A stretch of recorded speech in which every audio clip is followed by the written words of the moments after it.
河井祐介議員が日本はまだマシと発言しました。極論に聞こえますか？実は海外を経験した私から見てもこれは紛れもない現実なんです。このまま受け入れが進めば日本は大変なことになる。その理由をお話しします。こんにちは、ジャニンです。先日、アフリカのいくつかの国と日本の一部の市でホームタウン認定の動きがあり、その国々の方々を受け入れる方針だ、ということが分かりました。それについて、河井祐介、戸田市議会議員も意見を述べています。その内容を、長期の海外生活を実体験した私の視点からその経験と利権を述べたいと思います。まずは、河井議員の8月26日のライブ配信、8月28日の切り抜き動画を引用させていただきますので、そちらをご覧ください。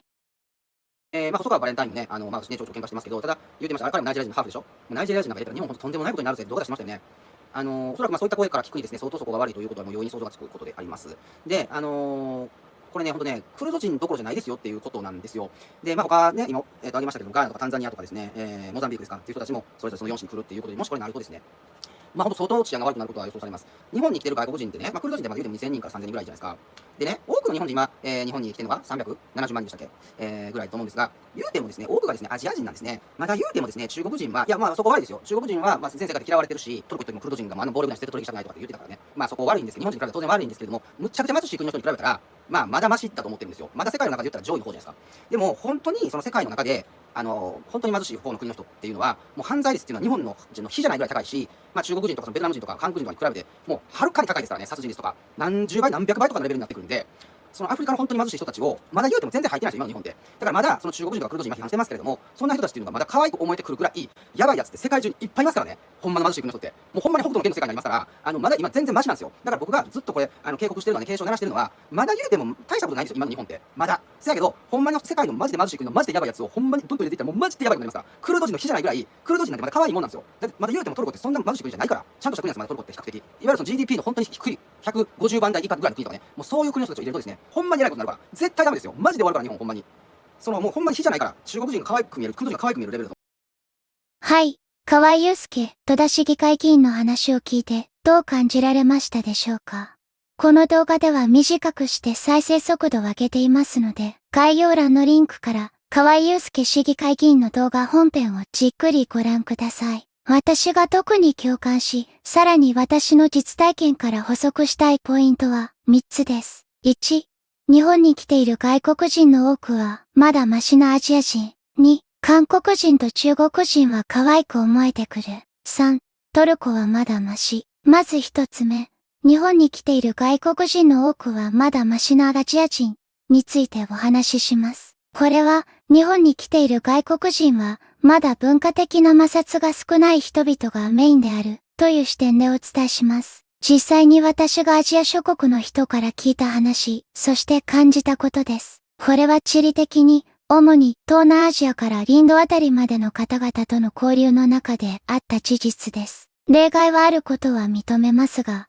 おおむね東南アジアの国々は、日本という国がアジアとしてのリーダー、もっと言うと、アジアとしての誇りと言ってもいいくらいリスペクトをしていることが分かりました。私が聞いた話ですが、マレーシア人の友人が他の国々数人の前で、日本は言うなればアジアのお父さんなんだ、と堂々と話していたことから、彼らのリスペクトが感じられました。また、日本にいつか行きたいという夢を抱いています。日本に来るために一生懸命働き、そして貯金を使い果たす覚悟で日本に旅行に来るという人もいます。現状厳しいビザ取得をクリアし、やっと日本に来れるのです。そして同じアジアとして馴染みやすい部分も持ちつつも、伝統を残しつつ発展し、その成熟した文化と国民性に憧れていることが如実に感じられるのです。つまり、その日本に滞在している多くは、そういった日本に来れるほどの高い教育を受け教養があり、十分な給与水準であり、日本にリスペクトや憧れを持っている人が多いということです。ということは、問題はありつつも、まだマシな状況ということは 120% 同意できるのです。ちなみに念のためお伝えしますが、現在滞在しているアジア人がメインだから問題が最小限に抑えられているという簡単な話ではないことも付け加えておきます。欧米やその他の国々の方々の多くは、日本に迷惑をかけないように努力されている。日本人に溶け込もうと文化を深く理解されている方であり、その教養がある、ということを大前提にしております。次に、二つ目。韓国人と中国人は可愛く思えてくる、ということについてお話しします。ここまで来ると、一度その二つの国の固定観念を捨てて、冷静に見てみましょう、ということです。韓国や中国に関しては、確かに国防の点など、日本が抱える大きな課題です。それについてはまた別の機会にお話ししたいと思います。しかしながら、日本に来る、または外国に行くような韓国人、中国人は、実際に関わってみると、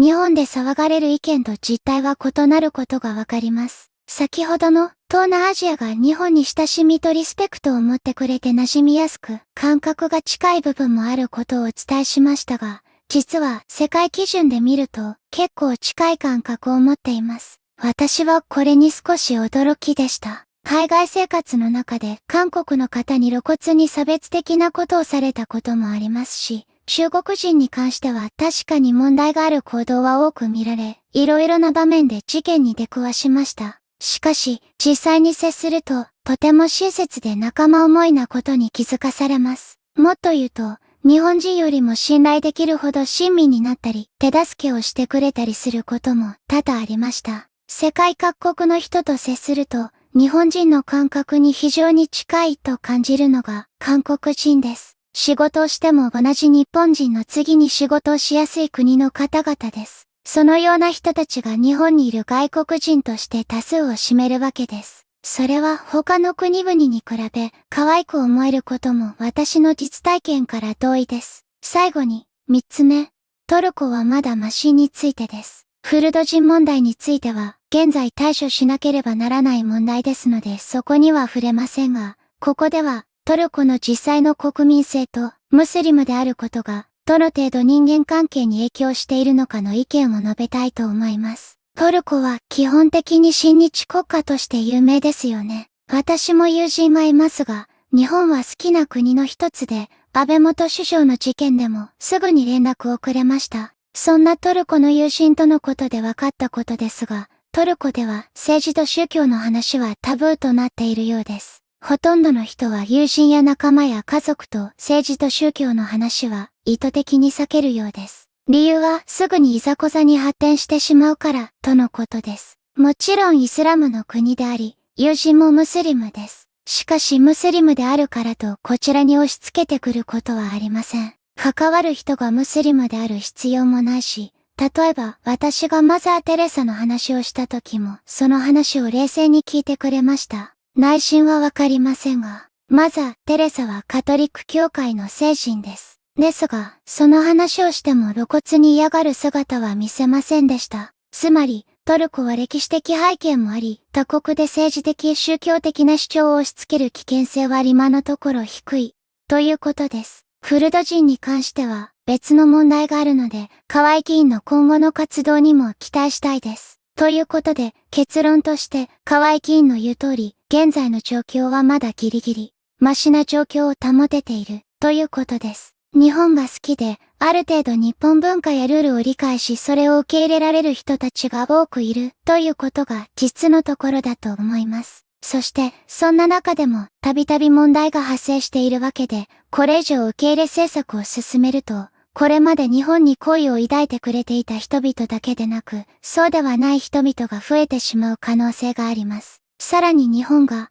日本人だけじゃなく、今まで日本を好きだった人たちが安全に暮らせない、憧れのない日本になってしまう、ということです。私は少しでも、日本が安心で安全に暮らせる、世界に誇れる国として永続するため、声を上げていきたいと思います。そして、国民を不安に駆り立てる政府と政策は、変えていかなければなりません。また、そのような信念を持つ河合祐介さんの活躍にも期待したいです。引き続き、河合さんの活動や言動を取り上げていこうと思いますし、他にも真に日本のために活動している人は、応援とともに、海外生活経験者としての意見を述べていきたいと思います。ということで本日は以上です。これからも私の実体験とその視点から意見を発信していきますので、ご興味のある方はチャンネル登録と高評価よろしくお願いします。また、皆さんの日本に対する思いや政策の評価、経験したことなどがあればコメントで聞かせてください。ご視聴ありがとうございました。それではまたお会いしましょう。